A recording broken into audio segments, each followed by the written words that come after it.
नमस्कार दोस्तों, स्वागत है आपका इस YouTube channel Sarwan GS classes में। आज हम लोग चर्चा करेंगे अलाउद्दीन खिलजी की बाजार नीति को और पूरा तरीके से देखेंगे। अलाउद्दीन खिलजी जो है दोस्तों, हम लोग चर्चा किए थे कि समुद्रगुप्त के बाद पहला शासक हुआ जिसने कि पूरे उत्तर और पूरे दक्षिण भारत को जीता। उसने पूरे उत्तर भारत को प्रत्यक्ष रूप से सत्ता स्थापित किया, पूरे दक्षिण भारत में उसने अप्रत्यक्ष रूप से सत्ता स्थापित किया और कहीं न कहीं उसने इतिहास से सीखा था दोस्तों। और इतिहास से सीख करके जो अपने जीवन में लागू करता है, कहते हैं वही व्यक्ति सफल बनता है। ठीक है, तो कहीं न कहीं इतिहास का एक महत्व है दोस्तों। और आप लोगों को भी पता है कि वर्तमान में जो है मिडिवल हिस्ट्री को जो है, मिडिवल हिस्ट्री का कुछ पार्ट को जो है सिलेबस से, यानी उत्तर प्रदेश की सरकार जो है सिलेबस से जो है कि मतलब निष्कासित कर रही है। हालांकि उनका कुछ अलग उद्देश्य है, फिर हम लोग उसके बारे में कभी चर्चा करेंगे। ठीक है, लेकिन हम लोगों को पूरा इतिहास को समझना है दोस्तों। ठीक है, चलिए, क्योंकि अभी भी यूपीएससी जो है इनको नहीं निकाली है, ठीक है, और बीपीएससी नहीं निकाली है, तो हम लोगों को इसके बारे में समझना है। चलिए, तो हम लोग चर्चा कर रहे थे अलाउद्दीन खिलजी के बारे में दोस्तों। वो अलाउद्दीन खिलजी दोस्तों जो दिल्ली सल्तनत का सबसे मूर्ख सुल्तान था, लेकिन अपने जीवन में जितना भी प्रयोग किया सबके सब सफल रहा। तो अलाउद्दीन कहीं क्यों उसकी नीतियां बेहतर थी दोस्तों। तो आज उनकी नीतियों के बारे में चर्चा करेंगे कि पूरे भारत को उसने कंट्रोल करने के लिए किस प्रकार से बाजार नीति को लाया था, बाजार नीति को लाने का क्या उद्देश्य था, क्यों उसने बाजार नीति को लाया, इन सभी के बारे में आज हम लोग चर्चा करेंगे। चलिए, तो अलाउद्दीन खिलजी का जो बाजार नीति था, इसके बारे में थोड़ा सा हम लोग आज चर्चा कर लें कि अलाउद्दीन खिलजी का बाजार नीति का उल्लेख कहाँ कहाँ मिलता है, कौन उल्लेख करता है अलाउद्दीन खिलजी के बाजार नीति का, कि अलाउद्दीन खिलजी ने बाजार नीति को लाया था और उनका उद्देश्य क्या था। अलाउद्दीन खिलजी के बाजार नीति का उल्लेख मतलब कहाँ आता है और उनका उद्देश्य क्या था। चलिए, तो इन सबको हम लोग देखते हैं। ठीक है, देखिए, तो सबसे पहले हम लोग चर्चा करते हैं कि इसका उल्लेख कहाँ आता है, इसका उल्लेख कौन कौन करता है। तो इसका उल्लेख जो है दोस्तों कई सारे लेखक करते हैं। ठीक है, उसमें से आपका बरनी भी लिखते हैं। बरनी की पुस्तक है तारीख ए फिरोज शाही, उसमें भी इनका चर्चा आता है। अमीर खुसरो का जो पुस्तक है खजाइन मुल्क फुतूह, इसमें भी चर्चा है। तो इसका उल्लेख बरनी करता है, बरनी करता है।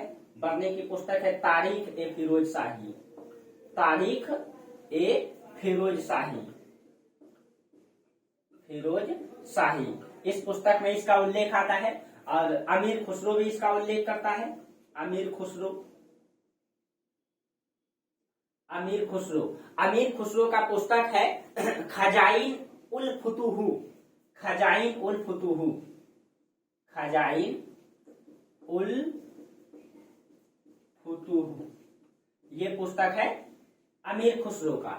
ठीक है, अमीर खुसरो का पुस्तक है। इन दोनों पुस्तकों में और कई सारे इतिहासकार हैं जो इसके बारे में चर्चा करते हैं। ठीक है, और इनका उद्देश्य क्या था दोस्तों, अलाउद्दीन खिलजी के बाजार नीति को लाने का उद्देश्य क्या था। तो उद्देश्य के बारे में भी लिखते हैं, उद्देश्य के बारे में अमीर खुसरो ने भी लिखा है। देखिए, उद्देश्य के बारे में इनका, यानी कि उद्देश्य क्या था, उद्देश्य वो उसने बाजार नीति को क्यों लाया, किस उद्देश्य से लाया बाजार नीति को। ठीक है, तो उद्देश्य के बारे में बरनी भी लिखते हैं, उद्देश्य के बारे में अमीर खुसरो भी लिखते हैं। अब बरनी क्या कहते हैं इनके बारे में कि अलाउद्दीन खिलजी ने मतलब कि बाजार नीति को क्यों लाया था। देखिए, तो अमीर बरनी का क्या कहना है इसमें, बरनी का कहना है कि बरनी दो बात कहते हैं इसको लेकर के। एक तो वो कहते हैं कि अलाउद्दीन खिलजी ने बाजार नीति को हिंदू व्यापारियों को दंड देने के लिए लाया था। ठीक है, ये कहते हैं कि इसने जो है बाजार नीति क्यों लाया था, क्योंकि ये हिंदू व्यापारी को क्या करना चाहते थे, हिंदू व्यापारियों को दंड देना चाहते थे। ठीक है, तो हिंदू व्यापारियों को दंड देने के लिए इसने बाजार नीति को लाया था। ठीक है, और दूसरा बात बरनी कहते हैं, ये कहते हैं कि इसने बाजार व्यवस्था को इस वजह से लागू किया था क्योंकि दिल्ली की सल्तनत की स्थापना जब हुई थी तब से मंगोल का आक्रमण हमेशा होता रहा, मंगोल का आक्रमण होता रहा। और मंगोल के आक्रमण इतना भयानक हुआ था, हम पिछले क्लास में चर्चा भी किए थे, इतना भयानक होता था कि दिल्ली के सल्तनत के शासक जो है दिल्ली को पूर्ण रूप से व्यवस्थित करके रखता था, वहां संपत्ति भर करके रखता था, और मंगोल आता था वहां आक्रमण करके ध्वस्त करके लूट के चला जाता था, लूट के चला जाता था। और इसका अस्थायी प्रावधान करना बहुत ही जरूरी था, इसीलिए अलाउद्दीन खिलजी ने बाजार नीति को लाया। ठीक है, बाजार नीति को लाया ताकि मंगोल का आक्रमण को रोक सके। अब भाई, मंगोल का आक्रमण को रोकने के लिए बाजार नीति को क्यों लाएंगे, क्यों लाएंगे। अब देखिए, तो बाजार व्यवस्था वो इसीलिए लाए इसको रोकने के लिए, क्योंकि बाजार व्यवस्था ला करके वो मंगोल का आक्रमण को कैसे रोकेंगे। तो मंगोल का आक्रमण को रोकने के लिए बड़ी सेना का आवश्यकता है। ठीक है। तो मंगोल आक्रमण को रोकने के लिए इसने मतलब कि लाया था, मंगोल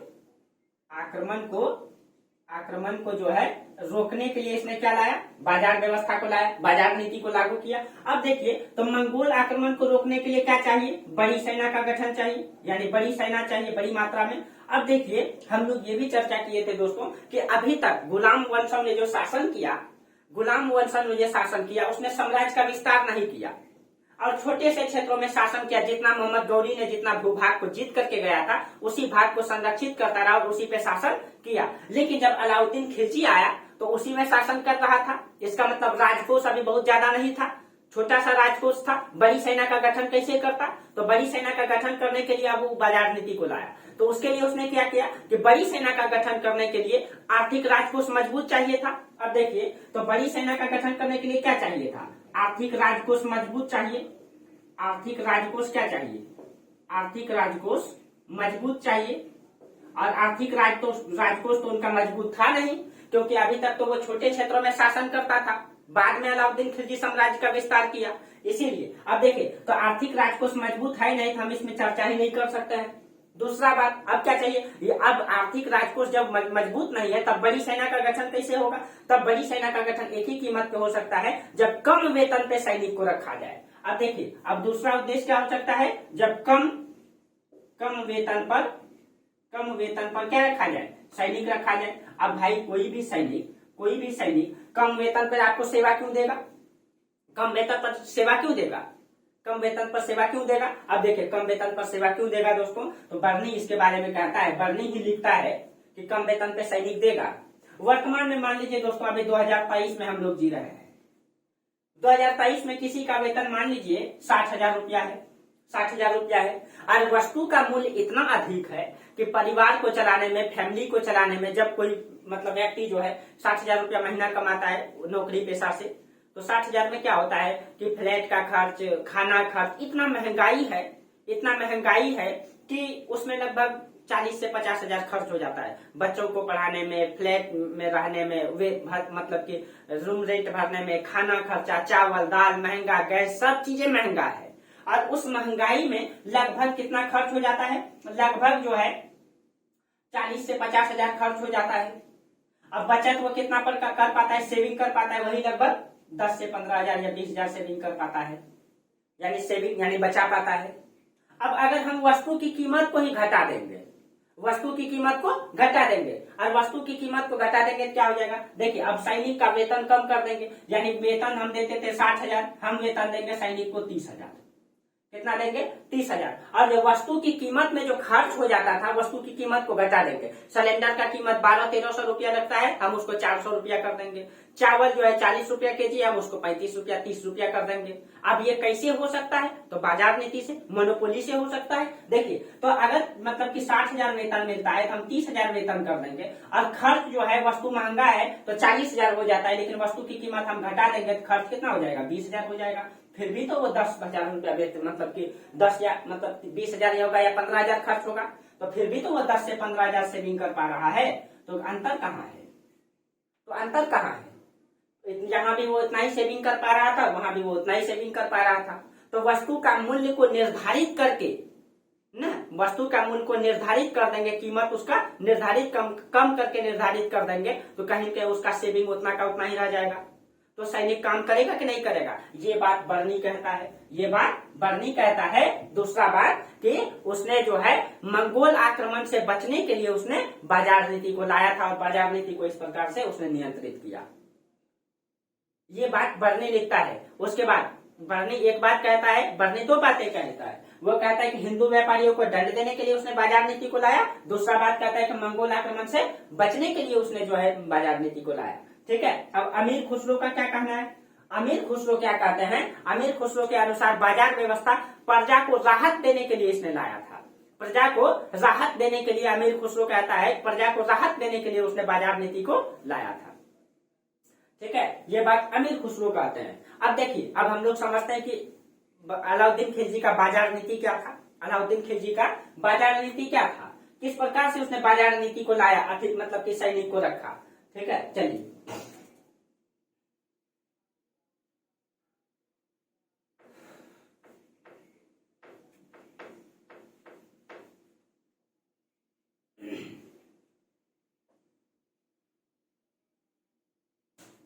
देखिए, तो अब देखिए अलाउद्दीन खिलजी का बाजार नीति क्या था, इनको देखिए। तो बाजार व्यवस्था,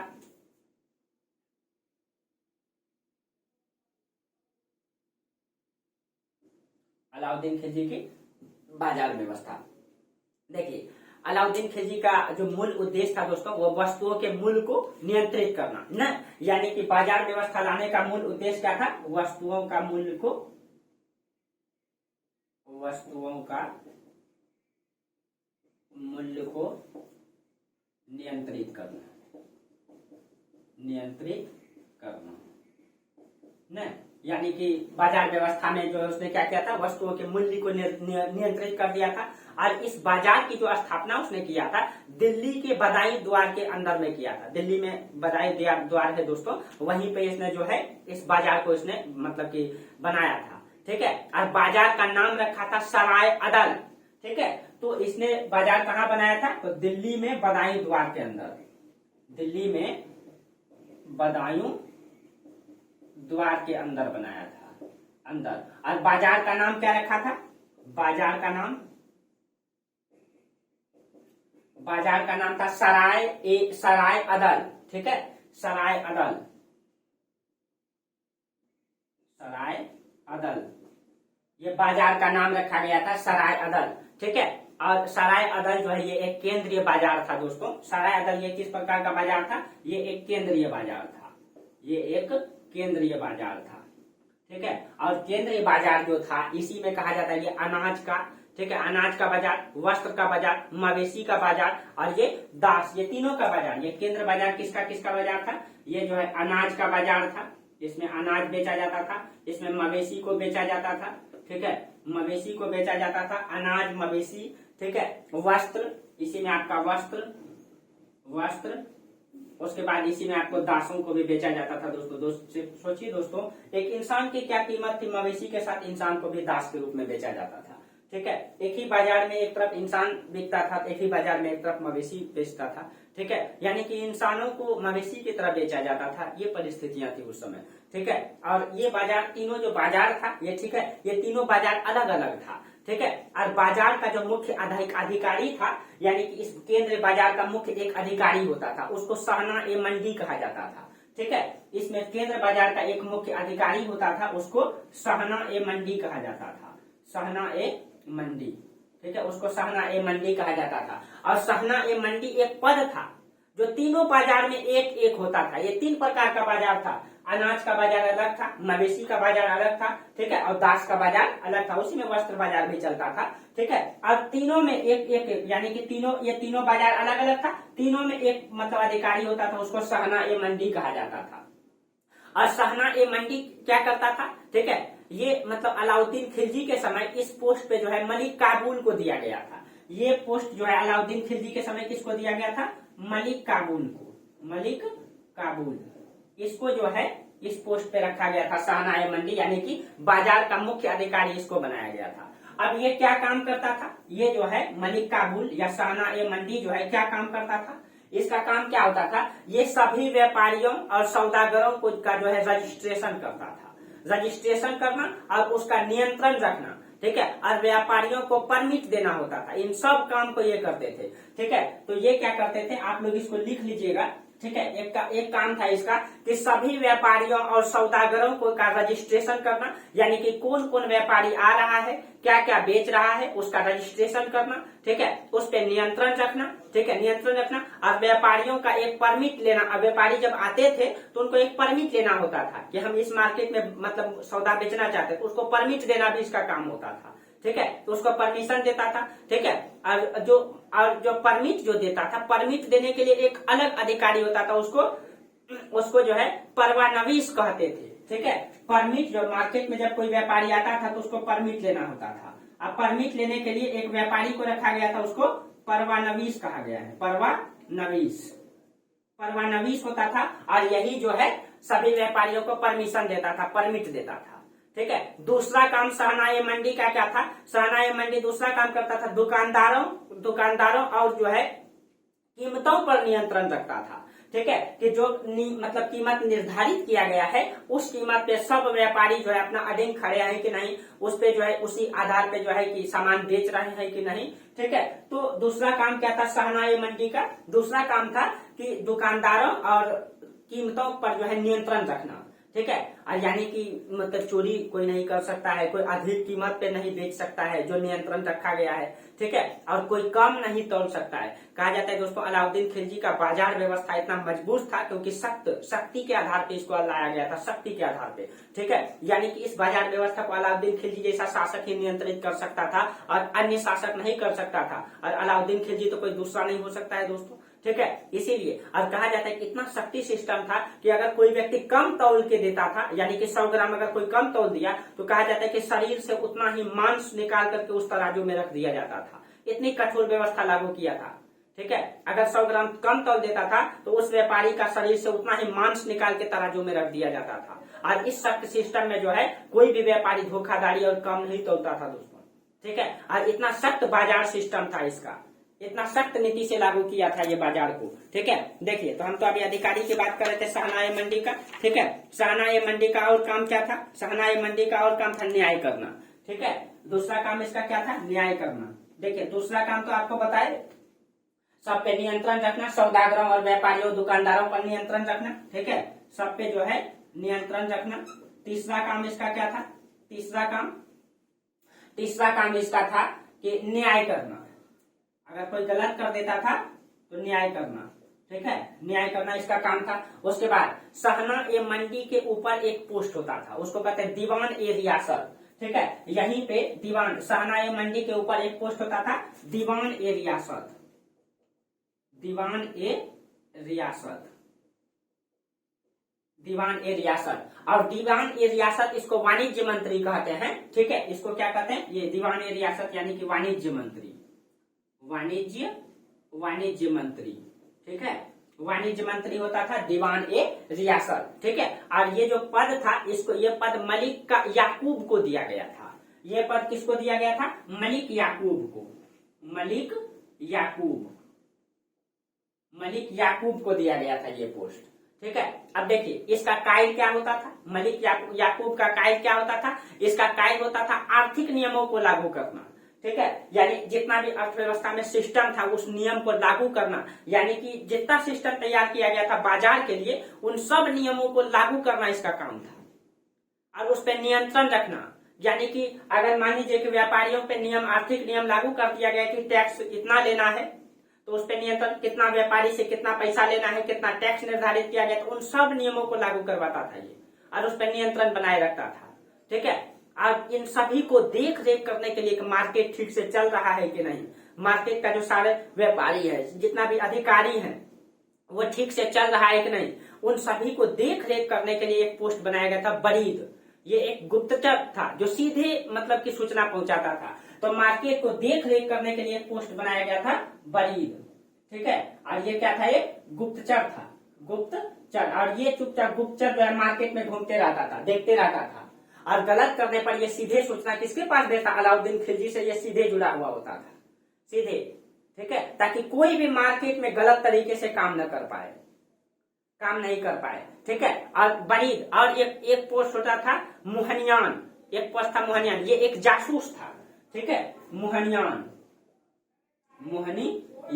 ठीक है, और ये जासूस होता था, ये जासूसी करता था मार्केट में, मतलब जादूगर के रूप में, सपेरा के रूप में, साधु संत के रूप में, इस प्रकार से मतलब मौलवी के रूप में घूमते रहता था और जासूसी करता था, कोई गलत तो नहीं कर रहा है। अलाउद्दीन खिलजी का सिस्टम इतना मजबूत था दोस्तों, इनका गुप्तचर व्यवस्था के बारे में बर्नी लिखता है कि इनका गुप्तचर व्यवस्था इतना मजबूत था कि कहा जाता है कि अमीर वर्गों के दिल्ली के घरों में क्या खाना पकता था ये भी अलाउद्दीन खिलजी के घर में सूचना पहुंचता था, ताकि अलाउद्दीन खिलजी के खिलाफ कोई गलत साजिश न करे। इस तरीके से सिस्टम अलाउद्दीन खिलजी लेकिन शक्ति के आधार पर बनाया था दोस्तों, शक्ति के आधार पर। अलाउद्दीन खिलजी जैसा शासक ही इस सिस्टम पे चल सकता था या चला सकता था, कोई अन्य शासक इस सिस्टम पे शासन नहीं कर सकता था। एक और पोस्ट था दोस्तों मुहतसीब, ये नैतिक नियमों का रक्षक था, मुहतसीब। ठीक है, एक पोस्ट था मुहतसीब, ये नैतिक नियमों का रक्षक था। कि सभी कोई नैतिक नियम का रक्षा करता था, सब कोई नियम का पालन ठीक से कर रहा है कि नहीं, उसकी रक्षा करना इसका काम था। ठीक है, उसकी रक्षा करना इसका काम था। तो ये तो हम लोग देखें दोस्तों कि अलाउद्दीन खिलजी का मतलब कि प्रशासनिक अधिकारी को किस प्रकार से। लेकिन अलाउद्दीन खिलजी का जो बाजार था, ये 3 प्रकार का बाजार था। ठीक है, 3 प्रकार का, तो तीनों बाजार को वो कैसे लागू किया था। ठीक है, कैसे लागू किया था देखिए, उसको थोड़ा सा हम लोग समझते हैं।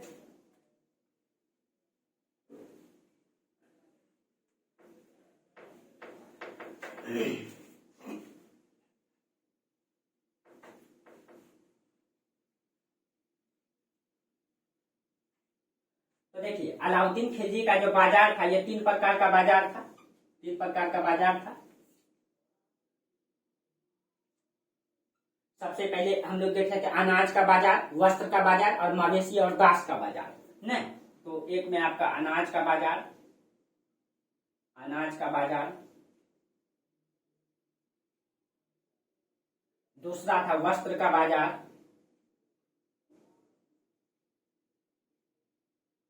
और तीसरा मवेशी का बाजार। और मवेशी के साथ साथ इसी में दास को भी बेचा जाता था।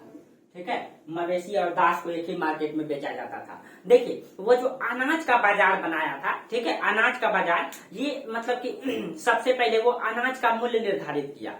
ठीक है, कि मतलब अनाज का बाजार में उसने क्या किया, सभी अनाजों का मूल्य निर्धारित कर दिया कि ये इतना रुपया जीतल होगा, इतना रुपया टंका होगा। अभी हम उन सब का दाम को भी बताएंगे। ठीक है, पहले उसने क्या किया, सभी अनाजों का मूल्य को नियंत्रित कर दिया। अनाज का मूल्य को क्या किया उसने, अनाज का बाजार में उसने क्या किया, मूल्य को नियंत्रित किया। पहले मूल्य को नियंत्रित कर दिया, कि नियंत्रित करके क्या बोला कि इस मतलब कि इस मूल्य से ज्यादा, इस मूल्य से अधिक कोई भी व्यापारी जो है अधिक दामों में नहीं बेच सकता है उस अनाज को। और उसके लिए कई सारा सिस्टम बना दिया था, कई सारे अधिकारी को रख दिया, गुप्तचर रख दिया, बरीद रख दिया, मुहस्सिब रख दिया, ताकि उनका देख रेख करे। यानी कि दाम से अधिक जो है कोई भी व्यापारी जो है अधिक दाम पे सामान नहीं बेच सकता था। ठीक है, इसी को रई पद्धति कहा जाता है। इसी को क्या कहा जाता है, रई पद्धति। ठीक है, इसको रई पद्धति कहा जाता है। ठीक है, अनाज का सबसे पहले उसने क्या किया, मूल्य को निर्धारित किया। अब भाई मूल्य को जब निर्धारित कर दिया कि निश्चित दाम पे ही बेच सकता है, तो कोई जो व्यापारी है, जो व्यापारी होता था, वो उसी मार्केट में अनाज का उपलब्धि कैसे करेगा। अब अलाउद्दीन खिलजी मूल्य तो निर्धारित कर दिया, लेकिन अनाज का उपलब्धि, अनाज जो है मार्केट में कैसे उपलब्ध कराएगा। ठीक है, तो अनाज उपलब्ध कराने के लिए, अनाज की आपूर्ति के लिए उसने क्या किया, ठीक है, आपूर्ति के लिए उन्होंने सभी व्यापारियों को कहा कि अनाज सिर्फ और सिर्फ दिल्ली के बाजार में ही बेचेगा। अब देखिए, अब मूल्य को निर्धारित कर दिया, उसके बाद बोला कि अनाज जो है सिर्फ कहाँ बेचेगा, सिर्फ जो है दिल्ली के बाजार में ही सभी व्यापारी बेच सकता है। अब देखिए, उसने जितने बड़े भूभाग को जीता था, जितने बड़े साम्राज्य में शासन कर रहा था, उन सब में इसने आदेश जारी कर दिया कि इतने भूभाग में जितने भी व्यापारी रहते हैं, वो सिर्फ और सिर्फ दिल्ली के बाजार में ही अनाज को बेच सकता है। अब अनाज की आपूर्ति के लिए तो मोनोपोली था उनका, ये तो यानी कि शक्ति के आधार पे उसने किया, ये सिस्टम को लागू किया था न, शक्ति के आधार पे किया था। अब अनाज जो है सिर्फ मतलब कि दिल्ली के बाजार में ही बेच सकता है सभी व्यापारी, और मूल्य भी निर्धारित कर दिया है, उससे अधिक भी कोई नहीं बेच सकता है, उससे अधिक नहीं बेच सकता है, कम दामों में नहीं बेच सकता है, अधिक दामों में भी नहीं बेच सकता है। उसके बाद जो है कि कम भी नहीं तोल सकता है न, गलत तरीके से भी वहां धंधा नहीं कर सकता है, क्योंकि उसके लिए बहुत सारा सिस्टम लागू कर दिया था। और अनाज की उपलब्धता के लिए उसने क्या किया, मूल्य भी निर्धारित कर दिया, और सभी व्यापारियों को आदेश भी दे दिया कि अनाज सिर्फ दिल्ली के बाजार में बेचेगा। अब देखिए, जब दिल्ली के बाजार में ही अनाज को बेचेगा, दिल्ली के बाजार में अनाज को बेचेगा, तो देखिए दोस्तों, आप लोग जानते होंगे भुगतान संतुलन, तो आप लोग इकोनॉमिक सिस्टम तो थोड़ा बहुत समझते ही होंगे। ठीक है, कि जब मतलब कि डिमांड बढ़ जाता है तो वस्तु की कीमत क्या हो जाता है, बढ़ जाता है। यानी जैसे डिमांड बढ़ेगा तो वस्तु की कीमत भी क्या हो जाएगा, बढ़ जाएगा। डिमांड घटेगा तो वस्तु की कीमत क्या हो जाएगा। तो आप लोगों को ये चीजें पता ही है न, भुगतान संतुलन। ठीक है, तो अब देखिए, जब अनाज की कीमत जब बढ़ जाता था, अनाज की कीमत क्या होता था, बढ़ जाता था। कब, जब डिमांड बढ़ जाता था। ठीक है, तो इन चीजों को वो नियंत्रित करने के लिए क्या किया, अनाज की आपूर्ति के लिए उसने क्या किया कि जो राज्य की भूमि था, जो खालिसा भूमि था, उसका विस्तार किया।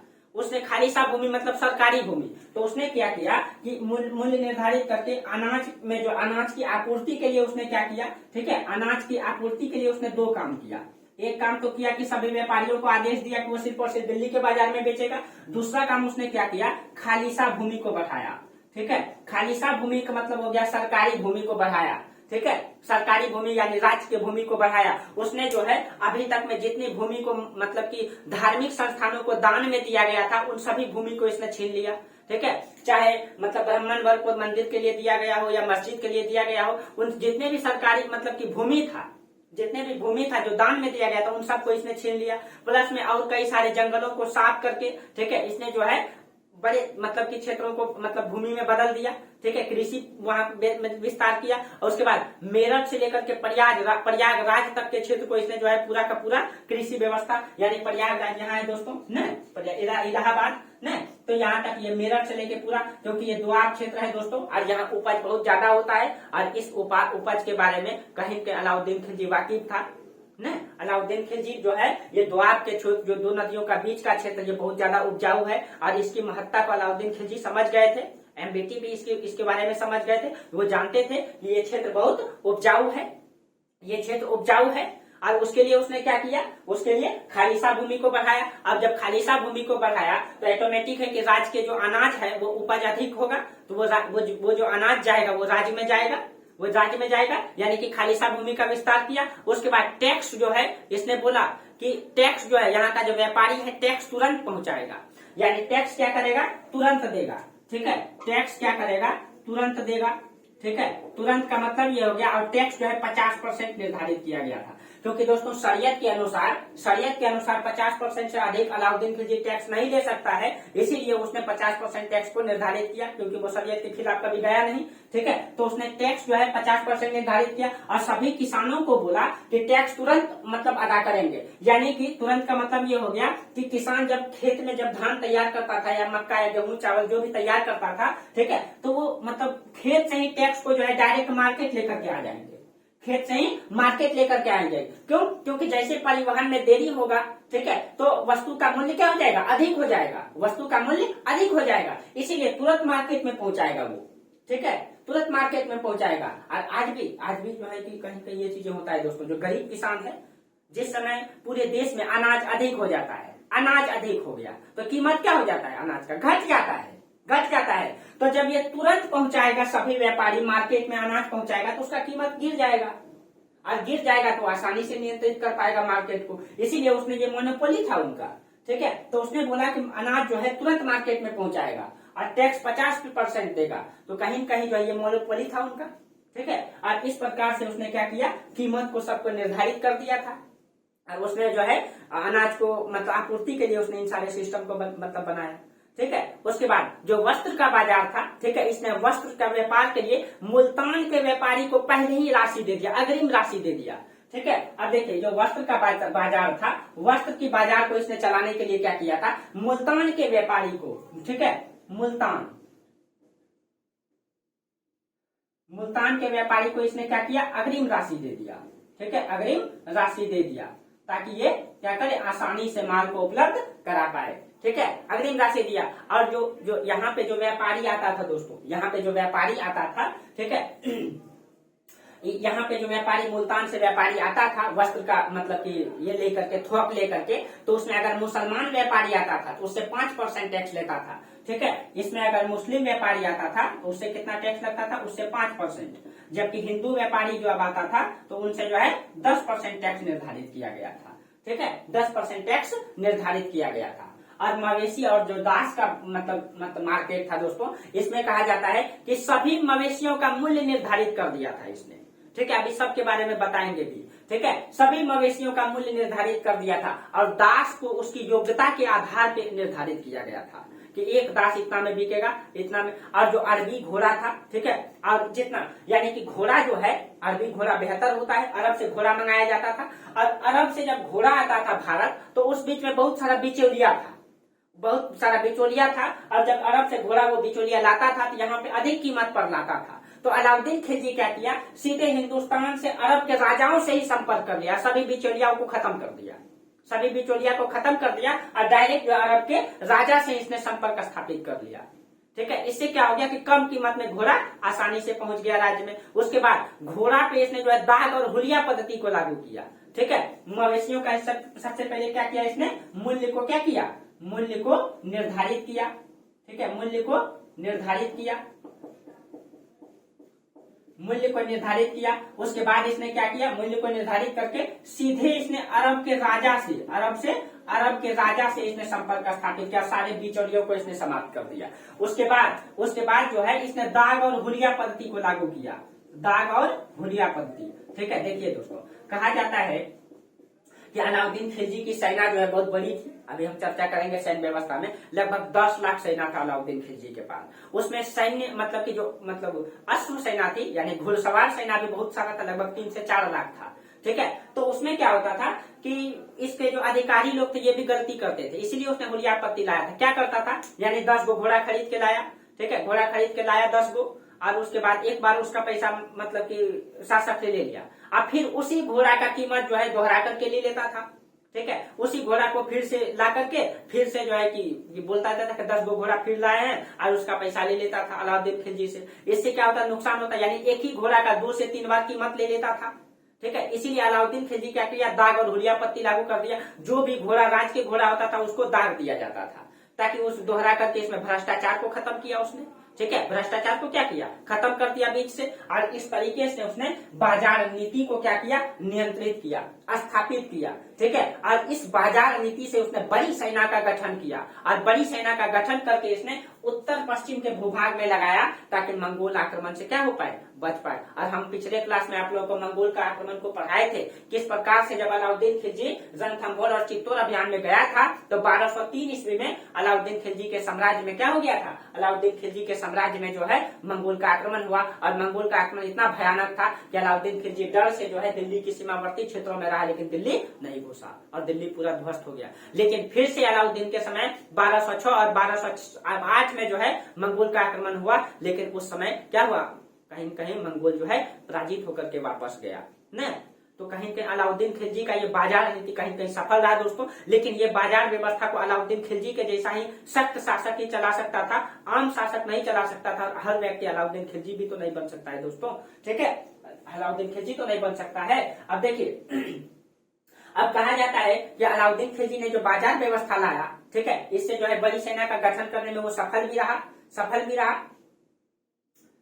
देखिए, तो अलाउद्दीन खिलजी ने जो बाजार व्यवस्था लाया था, इसमें जो कुछ वस्तुओं का मूल्य निर्धारित किया गया था, हाँ, लेकिन दोस्तों अलाउद्दीन खिलजी ने इस बाजार व्यवस्था से कहा जाता है कि इतनी अनाज इसने जो है कि संचित करके रखा था कि बर्नी कहता है कि इतनी अनाज इसने संचित करके रख दिया था कि मतलब 1335 के आसपास, 1350 के आसपास तक इस अनाज को जो है सल्तनत काल के शासकों ने खाते रहा। यानी कि पूरा का पूरा खिलजी वंश के बाद तुगलक वंशों ने भी इसको खाया। इतनी संपत्ति इसने जो है कि इसने अनाज को संचित करके रख दिया था, और इतनी संपत्ति को भी संचित करके रख दिया था। ठीक है, कहीं कहीं उसकी बाजार व्यवस्था जो है कहीं कहीं सफल रहा। अब देखिए, बाजार व्यवस्था में उसने जो मूल्य निर्धारित किया था, थोड़ा सा हम चर्चा कर दें।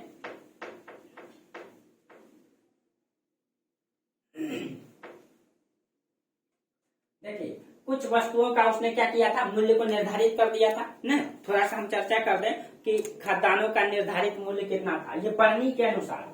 ठीक है, बर्नी के अनुसार हम बता देते हैं कि कौन सा मूल्य का कीमत कितना था। थोड़ा सा हम चर्चा कर देते हैं दोस्तों। जैसे बर्नी कहता है कि गेहूं जो है, गेहूं 7.7 जीतल प्रति मन था। ठीक है, जो गेहूं है, गेहूं जो मिलता था 7.5 जीतल में कितना मिलता था, 1 मन मिलता था, 1 मन। ठीक है, और 1 मन जो उस समय होता था दोस्तों 36 केजी बराबर 1 मन होता था। अभी जो है 40 केजी बराबर 1 मन होता है। आप लोग तो मन क्विंटल समझते ही होंगे न, यानी 5 केजी बराबर कितना होता है, 1 पसेरी न, 1 पसेरी होता है। और 40 केजी बराबर 1 मन होता है। 100 केजी बराबर क्या होता है, 1 क्विंटल होता है। 1000 केजी बराबर 1 टन होता है। इन सब चीजों की तो जानकारी आप लोगों को होगा ही। लेकिन उस समय जो 1 मन होता था 36 केजी का होता था।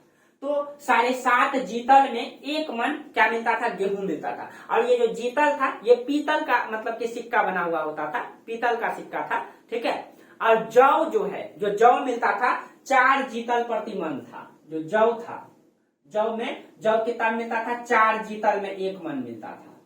4 जीतल में 1 मन। ठीक है, 4 जीतल में 1 मन। और चना, चावल और उड़द 5 जीतल प्रति मन था। जो चना था चावल था और उड़द ये 5 जीतल में 1 मन मिलता था। ठीक है, 5 जीतल में। ठीक है, और जो गुड़ था, गुड़ दोस्तों, गुड़ 1/3 जीतल प्रति सेर था। गुड़ आप लोग जानते ही हैं। ठीक है, गन्ना से बनता है गुड़। 1/3 जीतल प्रति सेर। ठीक है, प्रति सेर था ये। ठीक है, अब देखिए 1 जीतल में जो है 2.5 सेर घी मिलता था। ठीक है, 1 जीतल में 2.5 सेर यानी 2.5 सेर घी मिलता था।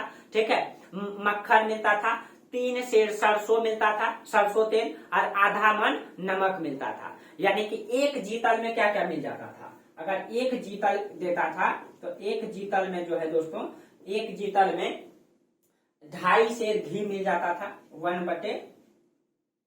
1/2 सेर। 1 सेर बराबर 1 केजी होता है दोस्तों, तो 2.5 सेर मतलब 2.5 केजी घी मिल जाता था। ठीक है, 2.5 केजी घी मिल जाता था। ठीक है, मक्खन अगर लेना होता और मक्खन भी इतना ही मिल जाता था। लेकिन सरसों तेल 1 जीतल में 3 सेर मिल जाता था। अगर नमक लेना होता था तो 1 जीतल में आधा मन नमक मिल जाता था, यानी आधा मन मतलब 18 केजी। ठीक है, 18 केजी नमक मिल जाता था 1 जीतल में। ठीक है, और इसके समय कहा जाता है कि 10 लाख से ऊपर सेना था, हजारों नौकरशाह इसके साम्राज्य में काम करता था, 50,000 से अधिक दास दासियां काम करता था। ठीक है, और अगर उत्तम श्रेणी का अरबी घोड़ा होता था, हम बोल देते हैं दोस्तों, आप लोग लिख लीजिएगा, अगर उत्तम श्रेणी का अरबी घोड़ा होता था तो वो 100 से 120 टंका में मिलता था। 100 से 120 टंका में मिलता था। और मतलब मध्यम श्रेणी का अगर घोड़ा होता था तो 80 से 90 टंका में मिलता था। और तीसरा श्रेणी का घोड़ा होता था, ठीक है, तो 60 से 70 टंका में होता था। और जो भारतीय टट्टू घोड़ा होता था वो 10 से 20 टंका में मिल जाता था। ठीक है, और जो भारतीय टट्टू घोड़ा 10 से 20, छोटा छोटा घोड़ा होता है भारत में दोस्तों, क्योंकि भारत में घोड़ा जैसा जानवर नहीं पाया जाता है। ठीक है, और जो दुधारू भैंस होता था उसका कीमत 10 से 20 टंका होता था। ठीक है, गाय का कीमत 3 से 4 टंका होता था। ठीक है, और जो मांस के लिए गाय लाया जाता था वो 1 से 2 टंका होता था। मांस के लिए जो भैंस होता था वो 5 से 6 टंका में मिलता था। ठीक है, और मांस के लिए भेड़ बकरे जो होता था वो 10 से 14 जीतल में मिलता था।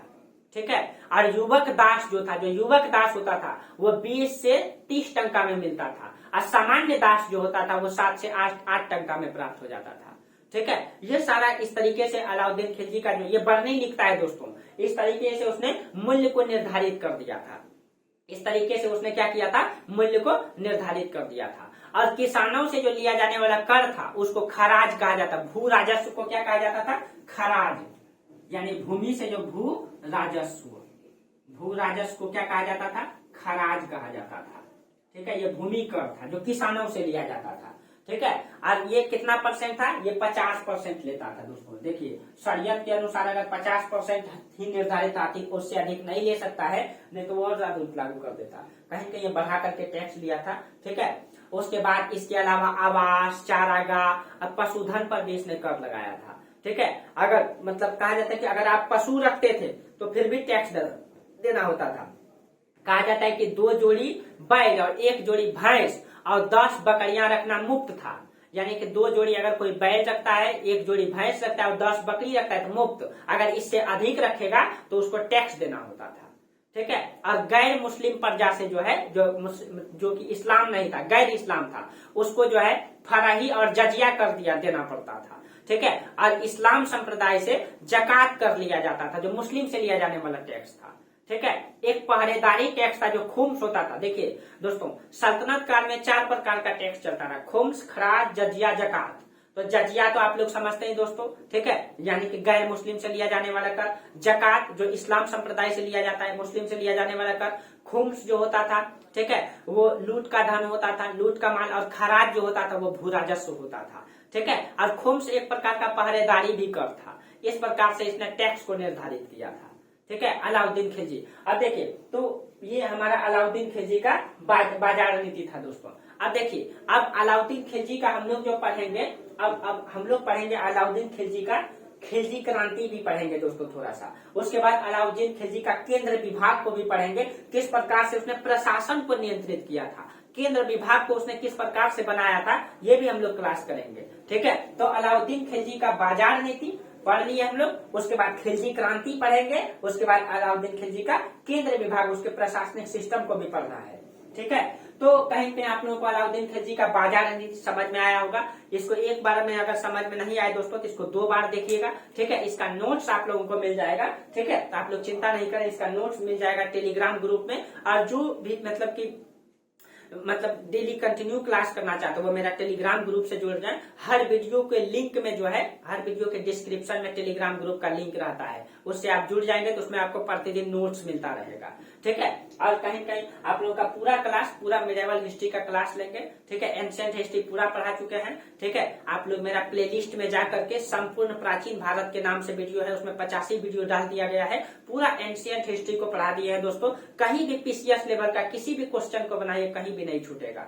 ठीक है, कहीं कहीं अगर आप आईएएस का एग्जाम देंगे तो उस लेवल का भी क्वेश्चन उनसे बन जाएगा, कहीं भी छूटेगा नहीं। आप क्वेश्चन बैंक को बनाइए क्लास करके। ठीक है, हाँ, लेकिन उसका नोट्स जरूर बनाइएगा। ठीक है, उसके बाद मिडिवल हिस्ट्री चल ही रहा है। ठीक है, उसके बाद आपका, इसके बाद मॉडर्न पढ़ाएंगे, फिर ज्योग्राफी का 10-12 वीडियो दिए हैं दोस्तों, फिर उसको आगे भी बढ़ाएंगे हम, फिर आगे पॉलिटी की क्लास देंगे। सारा क्लास धीरे धीरे हम चर्चा करेंगे। ठीक है, तो चलिए आज यहीं तक रहने दीजिए, फिर हम लोग अगली क्लास में चर्चा करेंगे इससे आगे अलाउद्दीन खिलजी का खिलजी क्रांति और अलाउद्दीन खिलजी का केंद्रीय प्रशासन को हम लोग पढ़ेंगे अगले क्लास में। ठीक है, तो चलिए दोस्तों आज यहीं तक रहने देते हैं। तब तक के लिए आप लोगों को बहुत बहुत धन्यवाद। Thank you.